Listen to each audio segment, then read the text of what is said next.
এমন একটা নবী ছিল, নাম হলো ইউনুস আলাইহিস সালাম। এই ইউনুস আলাইহিস সালাম তার এরিয়ার মধ্যে থেকে একটা আল্লাহর অনুমতি ছাড়া এরিয়া ত্যাগ করে চলে গিয়েছিল। এতটুকু আল্লাহ সহ্য করে নাই। চিৎকার দিয়ে বলেন সুবহানাল্লাহ। সঙ্গে সঙ্গে আল্লাহ ইউনুস আলাইহিস সালামকে বলা হলো, ইউনুস, আমার অনুমতি ছাড়া তুমি আমার এলাকা ত্যাগ করেছ, এই জন্য তোমাকে আমি 1 নয় 2 নয় 40 দিন মাছের পেটে রেখে নিয়েছি। তুমি ইউনুস তওবা করে যদি না ফিরে আসো, ওই এলাকায় যদি আবার না ফিরে যাও, আল্লাহর কসম আমি আল্লাহ বলছি, লালাবি সাফি বাতনিহি ইলা ইয়াউমি ইউবআসুন।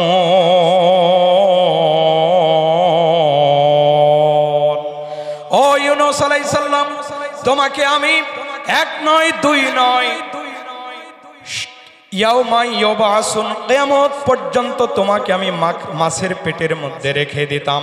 প্রাণের ভাইয়েরা আমার, সম্মানিত রাজশাহীবাসী, আমি আপনাদেরকে জানাইতে চাই, আল্লাহ সুবহানাহু ওয়া তাআলা বলছেন, আমি তোমাদেরকে যে নবী দিয়েছি, অন্যান্য নবীগুলা এলাকার বাইরে যেতে পারতো না, কিন্তু আমি তোমাকে এমন একটা তোমাদেরকে নবী দিলাম রাজশাহীবাসী, সেই নবীগুলা কোনো এলাকার জন্যে নয়, কোনো বংশের জন্যে নয়, কোনো গোত্রের জন্যে নয়, বরং আল্লাহ সুবহানাহু ওয়া তাআলা 9 নম্বর পারা সূরা আরাফ 158 নম্বর 158 নম্বর আয়াতে বলছেন, কুল ইয়া আইয়ুহান নাস,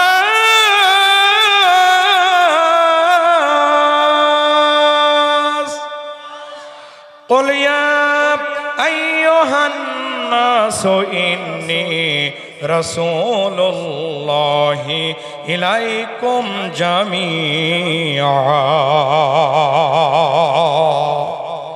ও নবী, আমি আপনাকে শুধু এলাকার জন্য, আরবের জন্য করা হয় নাই, আপনি তাম পৃথিবীর মানুষের জন্য নবী। এখানে মুমিনদের জন্য ইন্টিগ্রেট করা হলো না, মুসলমানদের জন্য বলা হলো না, বরং তাম পৃথিবীর যত হিন্দু আছে, তাম পৃথিবীর যত খ্রিস্টান আছে, তাম পৃথিবীর যত ইহুদি আছে, সবটির জন্য আমার নবী হলো সকলের নবী। আর একবার বলেন সুবহানাল্লাহ। এই নবীকে যখন দিনের প্রচার করতে থাকলেন, ঠিক তখনই তাকে পাগল বলা হলো, তাকে জাদুকর বলা হলো, তাকে জিনে ধরেছে বলা হলো, নাউজুবিল্লাহ, এরকম অপবাদ দেওয়া হলো। কথা বলেন ঠিক কিনা? নবীদের উত্তরসূরিদেরকেও এই স্বাধীন বাংলাদেশেও আমরা দেখেছি, যারা নবীর কথা বলে, যারা নাকি কোরআনের কথা বলে, জান্নাতের কথা বলে, ইসলামের কথা বলে, তাদেরকেও একটা শব্দ ব্যবহার করা হতো, সেটা হলো রাজাকার। এই কথা বলেন না কেন? কথা বলেন জোরে, ঠিক কিনা? তাদেরকে বলা হলো রাজাকার। এক কথা দিয়েই তারা 41 বছর পর্যন্ত ক্ষমতায় থাকতে চেয়েছিল, কিন্তু থাকতে পারে নাই। জোরে বলেন ঠিক কিনা? ওই এক শব্দ দিয়েই বিতাড়িত হতে হয়েছে। প্রাণের ভাইরা, আল্লাহ সুবহানাহু ওয়া তাআলা এমন করে বলছেন, নুন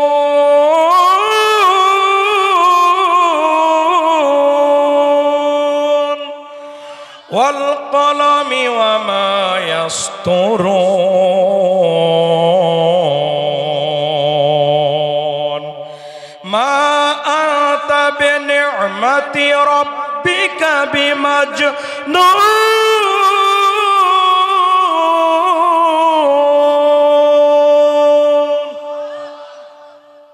ও নবী, আপনাকে পাগল বলল, রাজাকার বলল না। আপনি কখনোই পাগল নয়, রাজাকার নয়।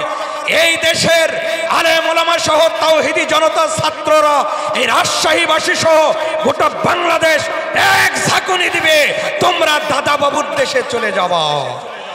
কথা বলেন না কেন? ঠিক কিনা?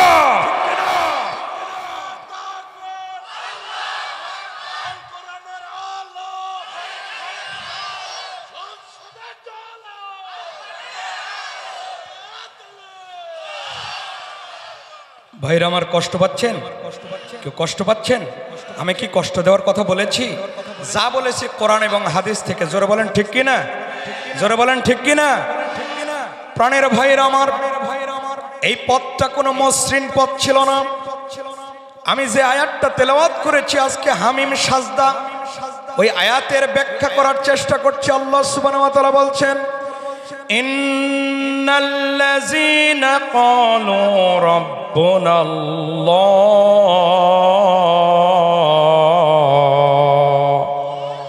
নিশ্চয় যারা বলবে রব আল্লাহ। জোরে বলেন তো রাজশাহীবাসী, আমাদের রব জোরে বলেন তো কে? আরো জোরে বলতে হবে, পিছন থেকে হাত টান টান করে, আমাদের রব কে? আমাদের রব যেমন আল্লাহ। এই কথা যারা এই কথার উপর আস্থা কামাত থাকবে, তার জন্য জান্নাতটা তৈরি করে দিয়েছেন। জোরে বলেন তো কে? এই রব আল্লাহ, এটা যে বিশ্বাস করবে প্রাণের ভাইয়ের আমার, আল্লাহর দরবারে কিয়ামতের দিন মুসিবতের সময় তার কাছে দাঁড়াতে হবে। জীবন ব্যাপী কর্মের হিসাব যার কাছে দিতে হবে, ওই মহান মনিবের নাম কি? আল্লাহ সুবহানাহু ওয়া তাআলা বলেন, আমার কাছে তোমাদের দাঁড়াতে হবে। এই বিষয়ের উপর যদি তোমরা বিশ্বাস করো, আল্লাহ সুবহানাহু ওয়া তাআলা তার জন্য পুরস্কার ঘোষণা করছেন। এই পুরস্কার শোনার দরকার আছে না নাই? আল্লাহ সুবহানাহু ওয়া তাআলা বলছেন, ওয়ালিমান খাফ, সরি নুনের উপর ডাইরেক্ট, যেহেতু খ এটা হলো আপনার পরিষ্কার করে বলতে হবে, ইজহার। ওয়ালিমান খাফ মাকাম রাব্বিহি জান্নাতান,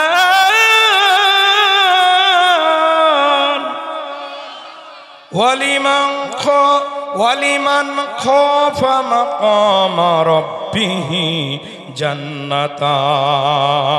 যে ব্যক্তি বলবে রব, জোরে বলেন তো রবকে?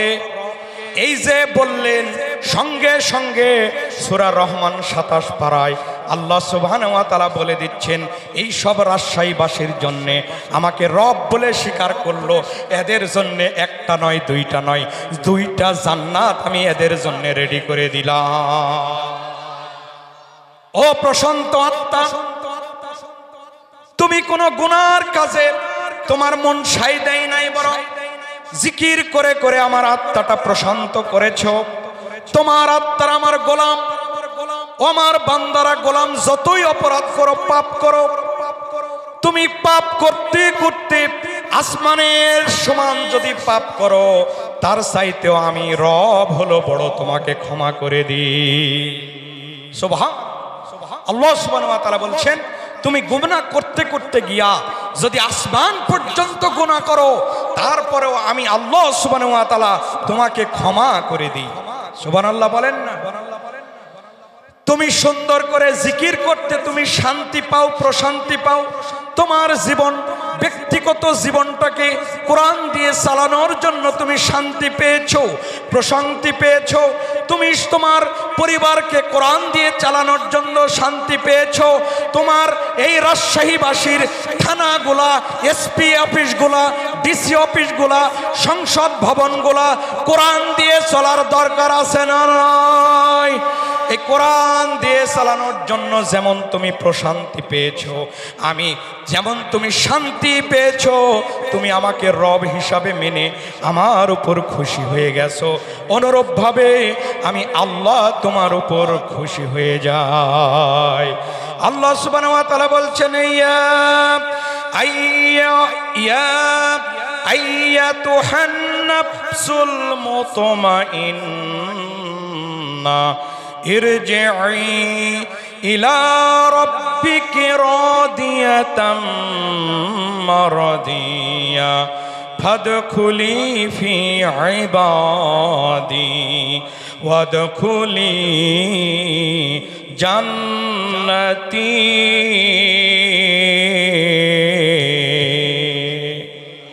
ও প্রশান্ত আত্মা, যেমন করে তুমি আমাকে তোমার জীবনের সর্বময় পরিমণ্ডলে সুসজ্জিত করেছে আমি কোরআন দিয়া, আমাকে রব দিয়া, অনুরূপভাবে আমি তোমাকে জান্নাত দিয়ে কলিজাটা ঠান্ডা করে দিলাম। এই জান্নাত পাওয়ার জন্য কারা কারা রাজি? জোরে হাত তুলে আল্লাহকে দেখান, আরো জোরে হাত তুলে আল্লাহকে দেখান।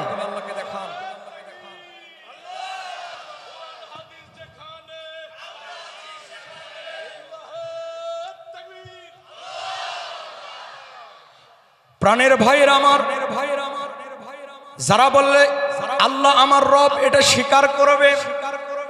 স্বীকার যদি করে, আল্লাহ সুবহানাহু ওয়া তাআলার হাবিব বলছেন, কই তুলেন মঞ্চে, তুলেন মঞ্চে, মিলন ভাইয়ের ভালো নাম কি? শফিকুল হক, তুলেন না। নারে তাকবীর, নারায়ে তাকবীর। অ্যাডভোকেট শফিকুল হক মিলন সাহেবের আগমন, শুভেচ্ছা, স্বাগতম। আজকে মাহফিলের পক্ষ থেকে শফিকুল হক মিলন ভাই আসন গ্রহণ করুন। প্রাণের ভাইরা আমার, প্রিয় ভাইরা আমার, আমরা আলোচনায় ছিলাম, যারা বলবে রব আমাদের রব, জোরে বলেন তো কে? আরো জোরে বলেন, রব কে? এটা যারা বলবে, আল্লাহর হাবিব একদিন মেরাজের রজনী থেকে ঘুরে এসে, মেরাজ থেকে ঘুরে এসে নঈম আলাইহিস সালামকে ডাকলেন, ডেকে বললেন, ওগো নঈম, তোমার কি এমন আমল আছে নঈম? কেন হুজুর? সব আমার দিকে তাকান। কেন হুজুর? আমার কি আমল আছে আপনি তো জানেন। আমি আল্লাহকে রব মানি, আর আপনার আদর্শে আমি বিশ্বাস করে কলিজাটা, রক্তটা জমিনে ঢেলে দেওয়ার জন্য প্রস্তুত আছি নবী গো। সুবহানাল্লাহ বলেন না। নঈম, আমি জান্নাতের মধ্যে যখন আমি প্রবেশ করলাম নঈম, আমি দেখলাম এমন একটা সুন্দর জান্নাতের ঘর। তুমি বুঝি আল্লাহকে রব মেনেছ, আর কলিজাটা নবীর আদর্শে দেওয়ার জন্য রাজি রয়েছ। এজন্য এমন সুন্দর একটা ঘর আমি দেখেছি নঈম। ওই ঘরের এমন একটা কন্ডিশন, ঘরের ভিতর থেকে বাইরে যারা আছে দেখা যায়, আর বাইরে যারা আছে ভিতরেও দেখা যায়। ও নঈম, কি এমন আমল তোমার আছে? নঈম রাদিয়াল্লাহু তাআলা আনহু বললেন, আল্লাহর পয়গম্বর, ওগো আল্লাহর নবী, আমার কি এমন আছে আমল আছে আপনার তো সব কিছু জানা, তবে আমি এই এলাকার যত বিধবা মহিলা আছে এদের জন্য আমার সম্পদের কিছু অংশ রেখেছি, ব্যয় করে দিই। 2 নম্বরে হলো, এই এলাকায় যারা এতিম আছে তাদের জন্য আমি আমার মাসিক যে বেতন, আমার যে মাসিক চাহিদা, এই চাহিদার থেকে, রিজিক থেকে আমি তাদের জন্য ব্যয় করে দিই। আল্লাহর হাবিব বললেন, নঈম, এই 2টা কারণে আল্লাহ সুবহানাহু ওয়া তাআলা তোমাকে জান্নাতি বলে ঘোষণা দিয়েছে। প্রাণের ভাইয়েরা আমার, বিগত দিনে আমরা দেখেছি যারা বিধবার কার্ডগুলা নিতেও, বয়স্ক ভাতার কার্ডগুলা নিতেও টাকা খায়, এরকম মেম্বার, চেয়ারম্যান, কাউন্সিলর আছে না নয়? তারা আজকে মাহফিলের সামনে দিয়ে আজকে আমরা হুঁশিয়ারি উচ্চারণ করে দিতে চাই, জীবনটাকে যদি আপনারা সুন্দর করে সাজাতে চান, জান্নাতের মধ্যে যদি আল্লাহর নবীর সাথে থাকতে চান, আল্লাহর কসম, কোরআন এসেছে মানবতার জন্যে, মানবতার জন্যে আপনারা কাজ করে যান। জোরে বলেন ঠিক কিনা? এই পথ মসৃণ ছিল না, এমন একটা পথ এটা ছিল। এই সমাজে অশান্তি ছিল, এই সমাজে নারীরা উলঙ্গ হয়ে, আজ থেকে 1500 বছর আগের কথা বলছি প্রাণের ভাইয়ের আমার, উলঙ্গ হয়ে কাবা ঘর তোয়াফ করত। শুধু তাই নয়, 100টি কি 200টি খুন করার পর তলোয়ার ঝুলাইয়া রাখতো, আর বলা হতো এটা, এই তলোয়ার দিয়ে আমার দাদা 100টা খুন করেছে। নাউজুবিল্লাহ বলতে পারেন না? এই তলোয়ার দিয়ে আমার দাদা 100টা খুন করেছে। খুন করাকে তারা গৌরবের কাজ মনে করত। সেই এলাকার 2টা আইন চালু ছিল। জোরে বলে কয়টা আইন? 2টা। একটা হলো ব্লাড ফর ব্লাড, আর একটা হলো মাইট ইজ রাইট, জোর যার মুল্লুক তার, আর রক্তের বদলে রক্ত।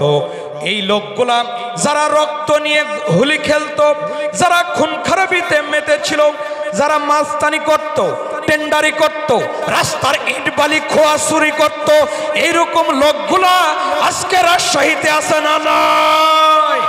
প্রাণের বন্ধুগণ আমার, সেই লোকগুলাকে পরিবর্তন করার জন্য, এটা হলো সামাজিক ব্যাধি, এই ব্যাধিকে পরিবর্তন করার জন্য কোরআনুল হাকিম দিয়েছেন যিনি। জোরে বলেন তো এই মহান মুনিবের নাম কি? আল্লাহ সুবহানাহু ওয়া তাআলা বলছেন, ওয়ানুনাজ্জিলু মিনাল কুরআনি মা হুয়া শিফাউ ওয়া রাহমাতুল লিল মুমিনিন।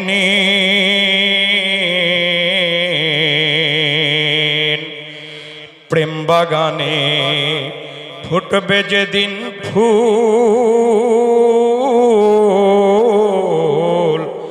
প্রেম ভ্রমরা মন চরাতর হইবে রে আকুল। দেখিলে ছবি পাগল হবি তোরাও, কাঁদবি বসে নিরালাই মায়ার। নবী আমার যেই দেশে ঘুমায় লা ইলাহা, আরো জোরে জোরে চিৎকার দিয়ে দিয়ে বলেন লা ইলাহা সুবহানাল্লাহ আলহামদুলিল্লাহ লা ইলাহা। প্রাণের ভাইয়েরা আমার, আল্লাহ সুবহানাহু ওয়া তাআলা বলছেন, আমি তোমাদেরকে এমন একটা কিতাব দিলাম, এই কিতাব দিয়ে এই সমাজের যত ব্যাধি আছে, ওই লোকগুলাও ধর্ষণ করত। ১৫০০ বছর আগে অন্ধকার যুগ ছিল, সেখানে আলো যিনি এনে দিলেন। এই কোরআনের আর একটা নাম হলো আলো। চিৎকার দিয়ে বলেন সুবহানাল্লাহ। কিতাবুন আনজালনাহু ইলাইকা লিতুখরিজান নাসা মিনাজ যুলুমাতি ইলান নূর।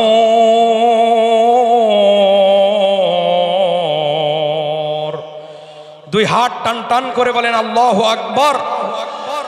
প্রাণের ভাইয়ের আমার, মানব দেহের মধ্যে বর্তমান চিকিৎসা বিজ্ঞান বলছেন, মানব দেহের মধ্যে ১ নয় ২ নয় ৩৮৬টা জায়গায় আল্লাহু আকবার শব্দ আছে।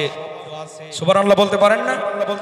বেশি দূরের কিতাব নয়, আপনাদের এই দারুস সালাম মাদ্রাসা, এই মদিনাতুল উলুম মাদ্রাসায় ক্লাস 10 এবং আলেমে পড়ানো হয় মিশকাত শরীফ। কয়েক পৃষ্ঠা পরে একটা হাদিস আছে, কোন ব্যক্তি যদি জেনে আল্লাহু আকবার বলুক আর না বলুক, ওই ব্যক্তিকে কোরআনের ওসিলায় ক্ষমা করে দিবেন। জোরে বলেন তো কে?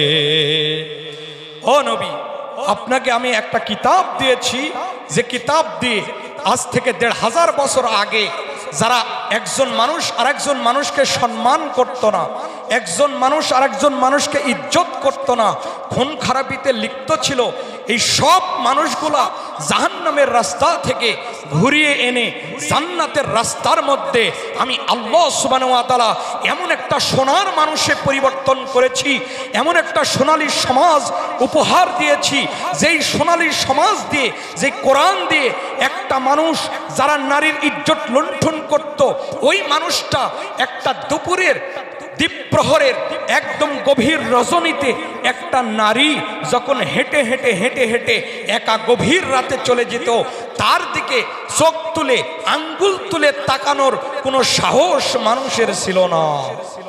চিৎকার দিয়ে বলেন ঠিক কিনা? আরো জোরে বলেন ঠিক কিনা?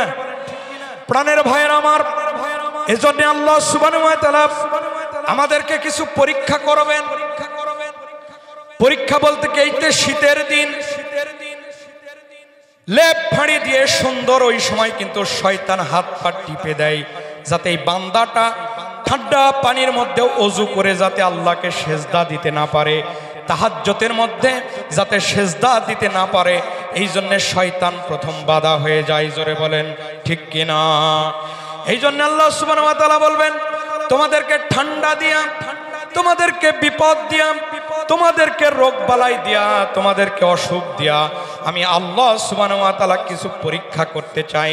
এই পরীক্ষায় যারা উত্তীর্ণ হবা তার জন্য জান্নাত দিবেন। জোরে বলেন তো কে?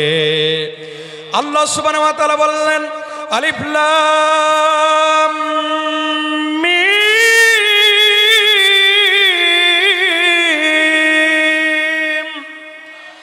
আহাসিবান নাসু আইয়ুতরাকু আইয়াকুলু আমান্না ওয়া হুম লা ইফতানুন।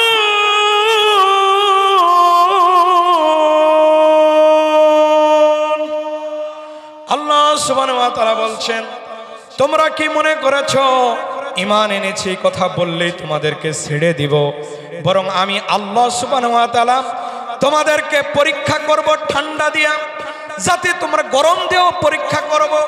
যে কোনো পরিবেশে যদি তোমরা আসো, তাহলে যে কোনো পরিস্থিতির মোকাবেলা আসো, যতই সফরে থাকো না কেন, যতই বিপদে থাকো না কেন, গভীর রাতেও তুমি ঘুমাইতে যাও না কেন, মুয়াজ্জিন যখন তোমাকে ডাকবে সকল বাধা উপেক্ষা করে মসজিদে যাওয়ার দরকার আছে না নাই? প্রাণের ভাইরা, রাজশাহীবাসী, এই হাজার হাজার জনতা, লাখো জনতাকে আমি জিজ্ঞাসা করতে চাই, যারা ডাকে জোরে বলেন তো, 5 বার ডাকে জোরে বলেন তো কে? প্রাণের বন্ধুগণ আমার, ভালো করে খেয়াল করেন, ডাকে কিন্তু আল্লাহ, কিন্তু কণ্ঠে মুয়াজ্জিনের 5 বার ডাকে জোরে বলেন তো কে? শোনেন, এদেশের এটা বললে হবে না, এটা কখনো শেষ করব সেটা বলুন। 10টা আমি ঘড়ি নাই, বলতে কয় মিনিট আছে? 13 মিনিট। জি আলহামদুলিল্লাহ, আমাদের হায়াত শেষ, সেটা সিগন্যাল দিচ্ছে কর্তৃপক্ষ। আপনারা খুশি না বেজার? অবশ্যই বড় হুজুর আসতেছেন তো এখন, তাদের জন্যই তো আমাদের আয়োজন। বড়দেরকে শ্রদ্ধা করতে হয়, জোরে বলেন ঠিক কিনা? আরো জোরে বলেন ঠিক কিনা? যে কথা আমরা বোঝাইতে চাই, বর্তমান প্রধান উপদেষ্টা এটা হলো একটা পদ, প্রধানমন্ত্রী একটা পদ, এটা পদের নাম, এটা ব্যক্তি নয়। এই যে মিলন সাহেব আছেন, আপনাদের রাহবার এলাকার কৃতি সন্তান, এটা পদ কয়টা? জোরে বলেন পদ কয়টা? কথা বলে না, কয়টা? কিন্তু আল্লাহর নাম হলো একটা, জোরে বলেন নাম কয়টা? সেটা হলো আল্লাহ। সবাই বলেন, মুখ গোল করে বলেন, হাত তুলে সবাই, মঞ্চে যারা আছে তারাও আল্লাহকে দেখানোর জন্য বলেন আল্লাহ। এই নাম হলো আল্লাহর একটা, কয়টা? কিন্তু পদ বা গুণ 99টা। সেই আল্লাহ ডাকে 99টা, কয়টা পদ? কথা বলেন কয়টা? আর রহমানুর রাহিমুল মালিকুল কুদ্দুসুস সালামুল মুমিনুল মুহাইমিনুল আজিজুল জব্বারুল মুতাকাব্বিরুল খালিকুল বারিউল মুসাউবিরুল গফফারুল কাহারুল ওয়াহাবুর রাজ্জাকুল ফাত্তাহুল আলিমুল কাবিজুল বাসিতুল খবিজুর রাফিউল মুইজ্জুল মুজিলুল বাসিরুল মুইজ্জুল মুজিলুস সামিউল বাসিরুল হাকামুল আদলুল লাতিফুল খাবিরুল হালিমুল আজিমুল গাফুরুল শাকিরুল আলিজুল কাবিরুল হাফিজুল মুকিতুল হাসিবুল জালিলুল কারিমুর রাকিবুল মুজিবুল ওয়াসিউল রাকিবুল ওয়ারিসুর রাশিদুস সুবুর। চিৎকার দিয়ে বলেন আল্লাহু আকবার। এই 99টা পদের মালিক হলো আল্লাহ। চিৎকার দিয়ে বলেন সুবহানাল্লাহ। কোন বান্দা যদি একবার মন থেকে, দিল থেকে সুবহানাল্লাহ বলতে পারে, ওর অতীতের জীবন জিন্দেগির গুনাহ মাফ করে দিবেন, জোরে বলেন তো কে? প্রাণের ভাইয়ের আমার, আমরা আজকে আয়াতে ফিরে যেতে চাই। আল্লাহ সুবহানাহু ওয়া তাআলা আজকের আয়াতে বলছেন, যারা বলবে আমরা ঈমান এনেছি, আল্লাহর উপর, এই ঈমানের উপর আস্থা কামত থাকবে, তাদেরকে জান্নাত দিবেন, জোরে জোরে বলেন তো কে? প্রাণের ভাইয়ের আমার, ভালো করে বুঝিয়ে নেন। ও রাজশাহীবাসী, দুনিয়াতে যেমন গাছ গোড়া থাকে নিচে, ফল থাকে উপরে, জোরে বলেন ঠিক কিনা? কিন্তু জান্নাতের মধ্যে আল্লাহ সুবহানাহু ওয়া তাআলা এমন একটা জান্নাত আমাদেরকে দিবেন, যে জান্নাতের গোড়া থাকবে উপরে আর ফল থাকবে নিচ দিকে, জোরে বলেন সুবহানাল্লাহ। শুধু তাই নয়, দুনিয়ার পচা মাটিতে তৈরি হওয়া যে আমের টেস্ট, যে আঙ্গুরের টেস্ট, যে আপেলের টেস্ট, অন্যান্য ফলের টেস্ট, কিন্তু জান্নাতের মাটি হবে জাফরান, গাছগুলা হবে সোনার দ্বারা তৈরি। সুবহানাল্লাহ বলবেন না? প্রাণের ভাইয়ের আমার, জান্নাতের মধ্যে যেসব ম্যাডামগুলো আপনাদের জন্য রেডি করা হয়েছে, সেই ম্যাডামগুলা যে কাপড় পরিহিত করবে, সেই কাপড় হলো 70 গজ। জোরে বলেন কয় গজ? আমাকে একটা হুজুর এক জায়গায় প্রশ্ন করেছিল, 70 গজ যদি ঘিরে তাহলে তো দেখা যাবে না। সুতা, ওই জান্নাতের পোশাকের সুতা হলো আলো দ্বারা তৈরি করা থাকবে। পোশাক ভেদ করে তার অস্থি মাংস পর্যন্ত দেখা যাবে। চিৎকার দিয়ে বলেন সুবহানাল্লাহ। আল্লাহর হাবিব বললেন, কথা শোনার পর আম্মা জান আয়েশা রাদিয়াল্লাহু তাআলা আনহা বলছেন, হুজুর আপনাদের জন্য তো হুর থাকবে, আমাদের জন্য কি থাকবে? আল্লাহর হাবিব মুস্কি মুস্কি হেসে বলছেন, আয়েশা রে, তুমি কোনো টেনশন করো না, কষ্ট পেও না। যারা আমি আল্লাহকে রব মানবে, তার উপর ইস্তেকামাত থাকবে, ব্যক্তি জীবন, সমাজ জীবন, পারিবারিক জীবন, রাষ্ট্রীয় জীবন, আন্তর্জাতিক জীবন কোরআন দিয়ে সাজাবে, তাদের জান্নাতে যেসব ম্যাডাম দেওয়া হবে তাদের সবগুলার সর্দার হবে তার স্ত্রী। আয়েশা টেনশন করো না, তুমি সবগুলার সর্দার হয়ে যাবে। জান্নাতের সর্দার হবেন আল্লাহর নবীর মেয়ে ফাতেমা রাদিয়াল্লাহু তাআলা আনহা। চিৎকার দিয়ে বলেন সুবহানাল্লাহ। তবে আল্লাহর হাবিব বলেছেন, ইল্লা মারিয়াম, মরিয়ম ছাড়া। মেয়েদের সম্মান আছে না নাই? আছে না নাই?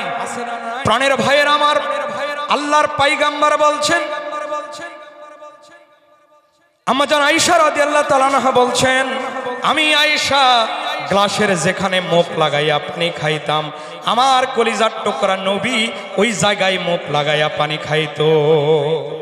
শুধু তাই নয়, আমি আয়েশা একটা মেসওয়াক করতাম, মেসওয়াকের রস শুকাই নাই, ওই মেসওয়াক দিয়েই আমার হাবিব সঙ্গে সঙ্গে মেসওয়াক করতেন। প্রাণের ভাইয়ের আমার, এই হাদিসের কন্ডিশনে আজকে ভুল করে হলেও স্ত্রীর ব্রাশ দিয়ে, পুরুষের ব্রাশ, স্ত্রীর ব্রাশ দিয়ে স্বামীর ব্রাশ করা হলো সুন্নাত। চিৎকার দিয়ে বলেন সুবহানাল্লাহ। প্রাণের ভাইয়ের আমার, স্ত্রীরা আমাদের মায়েরা পাশের প্যান্ডেলে আছে, আমি তাদেরকেও আজকে উদাত্ত আহ্বান জানাতে চাই। 4টি কারণে তাদেরকে প্রহার করা যাবে। জোরে বলেন তো কয়টা কারণ? সবাই বলেন কয়টা কারণ? আমার মায়েরাই বোনেরা যারা এসেছেন, 1 নম্বর হলো নামাজ না পড়লে আর রোজা না রাখলে। 3 নম্বর হলো স্বামী ছাড়া অন্যের দিকে যদি আসক্ত হয়ে যায় কারো ওপর। যারা প্রবাসী আছে এই রকম স্ত্রীরা এই বেশি ঘটনা ঘটায়। জোরে বলেন ঠিক কিনা? এই প্রবাসীরাও কিন্তু এদের দোষ আছে। কষ্ট করে টাকা উপার্জন করে তাদেরকে বিদেশে পাঠালো বাবা মা, কিন্তু বিদেশে গিয়ে বাবা মার জন্য অ্যাকাউন্ট না করে তাদের শ্বশুর শাশুড়ির জন্য অ্যাকাউন্ট করে। এই কথা বলেন না কেন? এই কথা বলেন। প্রাণের ভাইয়েরা আমার, 4 নম্বর কারণ হলো দ্বীনি ইলম, অর্থাৎ রব আল্লাহ, এটা কোরআনে আছে। কোরআনের আইনগুলা, কোরআনের বিধিবিধানগুলা, দ্বীনি শিক্ষা যদি শিখতে যদি আপত্তি জানায় তাহলে তাকে প্রহার করা যাবে। প্রহার করার নিয়ম হলো 9 ইঞ্চি লাঠি দিয়া, 9 ইঞ্চি বেঁট দিয়া। জোরে বলেন কয় ইঞ্চি? আরো জোরে বলেন কয় ইঞ্চি? বলল হুজুর, এক মাহফিলে গেছি, বলছে হুজুর আমি যদি 9 ইঞ্চি না দিয়ে যদি মুখে বক্সিন মারি তাহলে কি হবে? প্রাণের ভাইয়ের আমার, আমি আপনাদেরকে বুঝাইতে চাই, নারীদের ইজ্জত ছিল না, সম্মান ছিল না, ইজ্জত দিয়েছে এই কোরআন। জোরে বলেন ঠিক কিনা? এই এলাকার এতিম যারা আছেন তাদের ঘর বাড়িগুলো লুটপাট করা হতো, কিন্তু এতিমের সম্মান দিলেন এই কোরআন। নবী নিজেই এতিম ছিলেন।